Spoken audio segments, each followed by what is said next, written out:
let's go into like what this actually starts to show up Mhm. as. So we'll go through the six. We group them as six phases, and sort of talk through a little bit about what each ones of these are. And how the search committee is involved. And then we'll talk about how those who aren't on the search committee are involved in this process. Because again, it goes back to that transparency of the process, as much as possible from a confidentiality standpoint. And so that just because if you're not on the technical search committee, there's a lot of ways to intersect with this, as members of a team in the organization. So for each one of these stages, we have a little bit more in depth, and we probably, for the purposes of the video, will not go totally, each Mhm. bullet point, each line, but we'll leave you with this material in a way that you can read faster, review, reflect on. But as they also mirror those stages that Katrina sketched out with the arc at the very beginning. So this one, as the introduction to the processes, that arc outlining the resource requirements for the search, and that this key piece about identifying the knowledge, skills, and abilities for the role as part of the organization, and also the key anchors coming out of that. And for a committee process, for a committee member's commitment, this is really only about an hour or two. It's probably being a part of the context Mhm. conversations that Katrina leads, reflecting on those KSAs, but like this is pretty low impact, pretty low involvement at this stage of the process, because there's a lot of the our team getting stuff set up and really Mhm. getting the processes so that it can start to run a little bit, so it really starts to pick up speed. Yeah, lots of data that informs this phase, and then really looking to the committee to respond to what, that summary, that position description, our understanding of those knowledge, skills, and abilities, and the key anchors of the role. So it's really that, like, we'll show you where we've landed, and we'd love your insights, your questions, so that we can continue to build on that together. Yeah. And here's a more detailed sketch. Really takes anywhere from 1 to 3 weeks, but I'd say like it probably takes 3 weeks, because there's a lot that goes into this. And this is also, as Katrina mentioned, like we've done this process a number of times, but it's always different with different organizations. And some of that's just how people schedule, how frequently, like how long it takes to get meetings set up can be Mm-hmm. one of those things where it just like throws you curveballs. So realistically, this is probably a 3 week process for this phase. You can see, so each one of these slides includes what the objectives are, also what the deliverables are that we'd ask both of us and of the organization or search committee, and then what we're hoping to get from this, like what are the outcomes, and then that feed into the next phase of the process. Phase two focuses on search scoping. And so this is where the position description has been finalized. We're pretty clear on what this role will do, how they'll interact with, different parts of the organization, what those key anchors of what we're looking for. This could be like they need to have sector specific experience, or they need to have an understanding of the community or a national scope, or and what that looks like. And so we're really getting clearer in this phase around who we're looking for, or who might be a good match for this role, and starting to think about where they might be hanging out, that they could see this opportunity, learn about it, who they might be talking to, how we might want to make that marketing campaign that we talked about earlier sort of accessible to people who have these key anchors, or who have done work and have demonstrated, these knowledge, skills, and abilities that will get them to say, "Oh, I should learn a little bit more about this." So this includes how we put the job out, how we put the role out into sort of the external environment. So there are things there around what can we be really transparent about, including in the posting. What questions do we think people will ask about the role? How do we put things front and center that we think people will be interested in, that will catch their attention, hook them into wanting to learn more about this? And how do we start to map that sort of scope and understand how we'll be intervening, whether it's a job posting or social media, and what kind of content we might be sharing, how that might look, who might be reading that audio description of the posting. Those kinds of things come into here. So from a committee perspective, you can see this gets a little bit more time allocated. We're thinking probably 2 to 3 hours, because part of this is that mapping and understanding.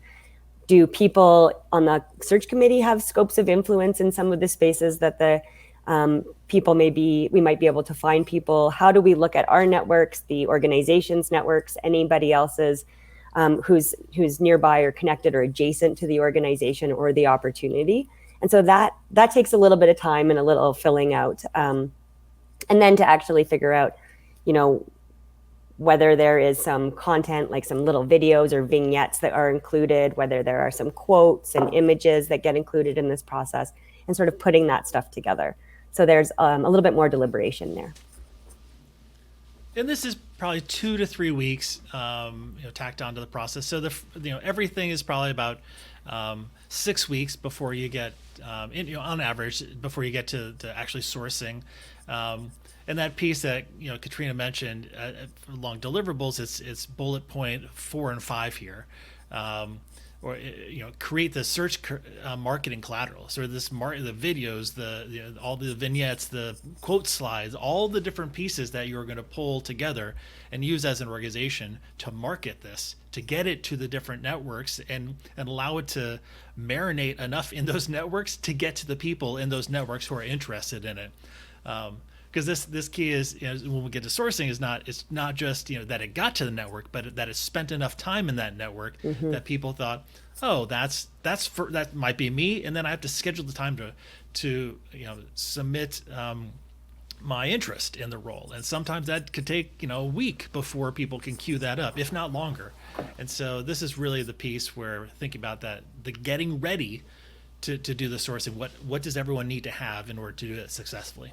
And this isn't to say that the committee will be, physically creating marketing collateral. We're not necessarily asking you to edit videos or things that are outside of your scope, but really to, again, respond to, contribute to what those could look like, identify, where you can contribute or where we may, ask others to feed into the process and things like that. So it's 2 to 3 hours because it's really that like conversation, that planning piece, and not necessarily the like labor intensive of creating that collateral. Exactly. Yeah. Great point, Katrina. So that brings us to phase 3. This is really where all of this work that we did starts to pay off. And this is where, in not doing all that work, can undermine the search, because people are always asking, like, where do you find candidates? Where do you find different candidates? Where are you posting? And there's a lot of work that goes into who actually submits interest, who expresses interest in a role. And there's no shortcut to that. As we talk to organizations that have done this, as we worked with organizations to do this, it goes back to Katrina's point, like, this is a lot of work in general for the search. And this is why organizations hire us to help supplement their team, so that it's not just internally, but it's a lot of work to really get this, to do this in a way that isn't just a traditional search. And from a committee standpoint, yeah, we're talking about 4 or 5 hours to really reach out, really connect with people on social, on emails, to the back and forth that usually leads to other things. Oh, you should contact this person. Like, let me know. And so this is where our team really comes in to help. But it's not. It just isn't relying on us. This is one of the spaces too where it can be pretty fun, I think, because this part of the work that we do is sort of a little bit of empathy mapping around, where we might find these candidates, who might care about this role, those kinds of pieces. And that gets us, sort of reframes the way we think about our own networking connections and the organization's networking connections. And so all of a sudden we find in this phase that people in the committee are like, oh, you know what? I've never thought about this before, but there's this whole, association I'm a member of, or this whole Facebook group that I follow, or this community practice that I work with, that like actually probably might know some really interesting folks who maybe we should get this in front of them. So this is where things start to spark around, where might we find and how might we sort of approach those folks. Well, and to that point, Katrina, we've often found um, this is one of the things that is usually relegated to rainy day where it never rains hard enough is like connecting with colleagues who you don't Mm-hmm. like actively engage with. People I used to work with. It's like, oh, I should send an email or a text message to Melissa, but like, there's like, I gotta like send it, and like, then what are we talking about? And like, what we've actually found is that this is an excuse to connect with your networks, to find Mm-hmm. out what people have been doing, find out how people are doing. We're recording this in year 3 of a pandemic, and so it's changed our like I used to like physically see and connect with this person at the coffee shop every morning, and now we haven't talked for 2 years. And so what I think is really Mm-hmm. interesting around this piece in particular around sourcing is it's a way to connect as human beings, as colleagues, that also has the benefit of like finding candidates who might be Mm-hmm. interesting. And so we've actually found people who are like kind of more interested in like the professional networking and re-networking and engaging through this process. And as we think about dormant ties, and where candidates out of the sort of ordinary, if you just post in a your quote unquote regular place, you'd get a set of candidates. Really doing this in-depth sourcing is getting beyond that initial circle to like what's the second circle, what's Mm-hmm. your second ring, what's your third ring of connection. And in doing this work, you start to like, oh, Katrina and I haven't worked together for a couple of years. She's built other networks and other connections to people who might actually have really great candidates or know of other people who we should talk to as candidate nodes. And so while this is a lot of work, I think if you'd ask search committee members, they'd probably say like 90% of it is just like reconnecting with people they know, and in that process of like Mm-hmm. re-engaging with humans and using this as an excuse to do that. So Nice. this phase right here, I would say it's pretty self-explanatory. It usually takes about 4 weeks. This is where it depends on the candidate. You sometimes will think, all right, let's leave it in the market for 3 weeks and have a check-in point to see like are we getting the candidates that we need, who align with the knowledge, skills, and abilities? Should we leave it in the market? Should we do another push? Should we try other things? But it's like on average, it's about a month that you're really letting it simmer Mm-hmm. and reach into those different parts of networks so that people have the time to respond.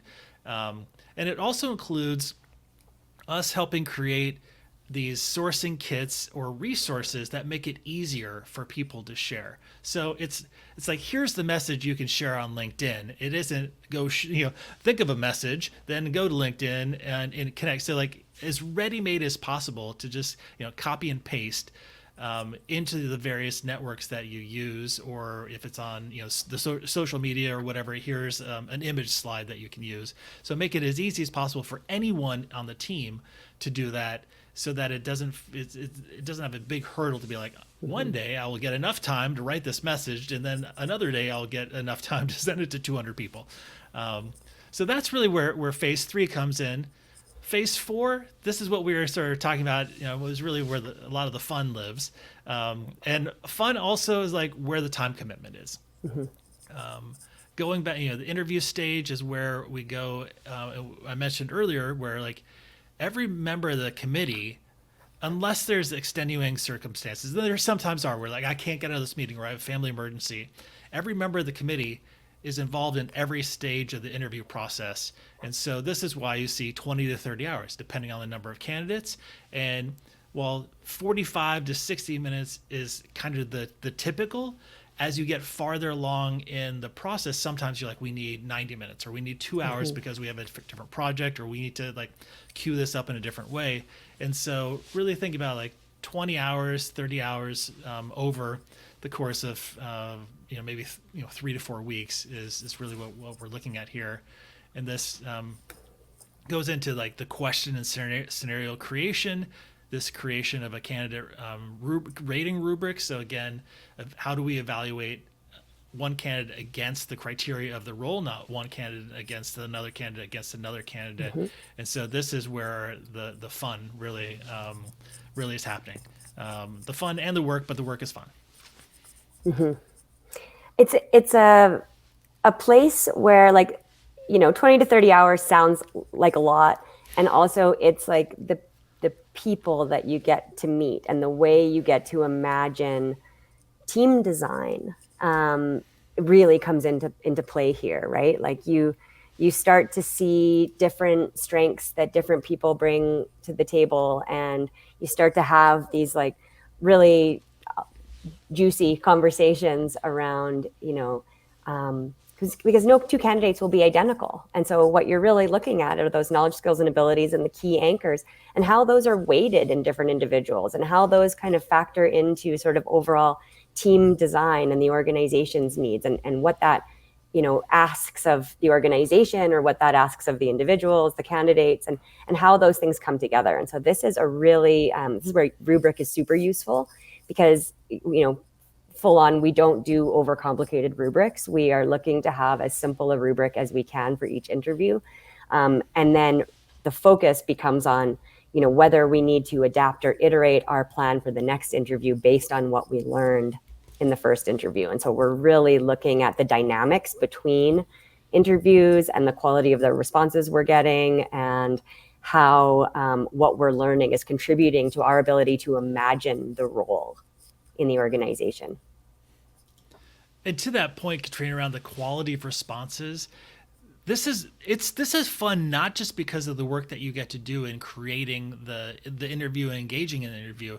It's fun because of the work that the organization has done in the marketing collateral and sharing different voices in the job posting.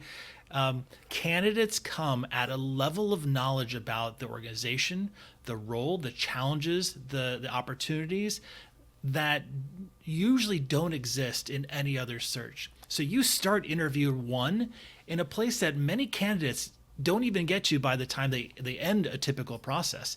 And it just provides a different level of conversation for the committee to have. And so I think that's where it's really fun in that there's different perspectives. And we found if you create videos for a search, like some people have watched those videos like 5 times before they come into the search and into the interview. And what's really cool from my perspective is candidates start quoting search committee members back to them. When you said X in this video, I was in this their Q&A part of the interview, like they're able to say, Katrina, when you said this in the interview process or in that video, I was really intrigued by that, and it made me think of this. How do you see it, or what else? And it's like usually you don't get that level of stuff in a third round interview, let alone first round and second round, and people keep going back to those videos as their own experience in the interview process changes and iterates as they get more data themselves as candidates. And I think from a power dynamic standpoint, this is where you see it shift in ways that traditional search don't, because it's recognizing this is not just a one-sided process. This is like everyone's deciding if this is the thing for them, and providing that as much information, as much nuance, as much data as possible allows organization and candidates to realize, is this the right role for them? Is this the next role for them? Could they thrive in this role? Would it be fun? Do they have the knowledge, skills, and abilities that align? Do they not? Where are their gaps? What would they need to put in place? And so I think where we say fun and where we say time commitment, there's a lot of different things that can come into play for this one. During the interviews are where you start to, like I said, before, you get to imagine this person on your team or working in the organization. And so that thinking relationally about this sort of particular phase, but also about this process is really useful, because you're actually building from square one a relationship that will actually, could conceivably continue on if this person is selected. And that's where candidate care comes in, because if the person isn't selected, we still want to have that warmth and reciprocity with the candidates we speak to. They're still giving their time. We're still giving our time to get to know them. And the transactional approach, the traditional approach might be like, nope, that's not it, cut them loose. Or like, oh, keep them on the line a little until we, can. And then that's where we also hear this feedback around like, please, whatever you do, don't just leave people on the hook. Make sure you're updating people, because there's nothing worse than being a candidate in a search that doesn't get an update, that you have no idea whether you're still in the running or not in the running. So that ability to sort of say, how do we treat the people that are no longer part of the process, and not just focus on the experience of the people who come all the way to the finish line in this search, or who get all the way to the third interview, or whatever it is? How do you sort of create that human connection? Because it will serve, but it will also serve as, a values, a commitment, an experience with the organization that people will remember. And so they may recommend the next job they see to somebody in their network, or there might be a role for them eventually. And it's the difference between them applying or them recommending, if we care at, throughout this stage at what the candidate's experience is. There was a piece in that too, Katrina, that you mentioned that I think is really important to. I'll plus one on it. Especially in the current state of many organizations where you're in hybrid workplaces, or you might be hiring someone who will be remote or distributed for everyone else on the team, or your physical HQ. The interview process is one piece of how you bring people into the organization and set them up for success, both them individually, their team, and the organization. And I think that's key about you're building trust among that group, and among the team and organization, through the interview process, by asking various scenarios, by being vulnerable and open and with the information that you provide candidates. And I think as we get to the next stage of this, it's where we come into sort of landing the plane, which is, spoiler alert, just another plane that takes off, and maybe it's just like circling and refueling. It's really leading to, how can this not be the end of the thing, but the beginning of the next piece, which is really the person's tenure. You might take 12 weeks to do a search process, but like that's not just 12 weeks. That's like the first 12 weeks of someone's tenure with you. And so really thinking about how you design the interviews and the scenarios, and building trust, and thinking about building trust and psychological safety that will then inform the way you work. I think it's taking that longer arc. It really, just going back to the beginning of what we were talking about, like, just changes the frame for how you even think about what a search process should be. So this brings us to, we include 5 and 6 on this slide, both about an hour or two, depending on one's involvement in each stage. If you're doing reference checks, you'll have, probably be closer to 2 hours. If you're not, you may be closer to 1 hour. And then the onboarding stage, how do you use everything that you built to really set this person up to succeed in the organization? And we talk a lot about, like, if you have 5 people on a team and you add a 6th, or you lose one of those and you're putting someone in, it's a fundamentally different team, even if those other people have worked together for 20 years, because it means power dynamic shift, communication shifts, so like, how are you actually redesigning teams based off of this? So what do you need to do to, like, bring someone in so you have a new understanding of what this group is? So it's really a reference check process, and then offer stage, fairly traditional, but also means these are places where you should pause to think about, like, that seems like the way you do reference checks, or that seems like the way you do an offer stage, but how does power play into that?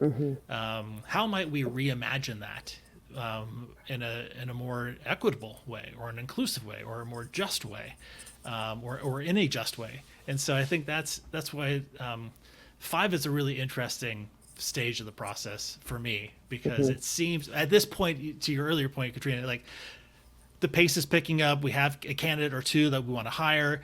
Oftentimes that candidate might be like interviewing for other jobs, and so you feel like, all right, sense of urgency is important before we lose that candidate. And so like this Mhm. is where you feel like pace picks up enough, and then like what do you forget to do or you not do because of that, that might actually undermine all the work that you've spent, 10 weeks before building towards.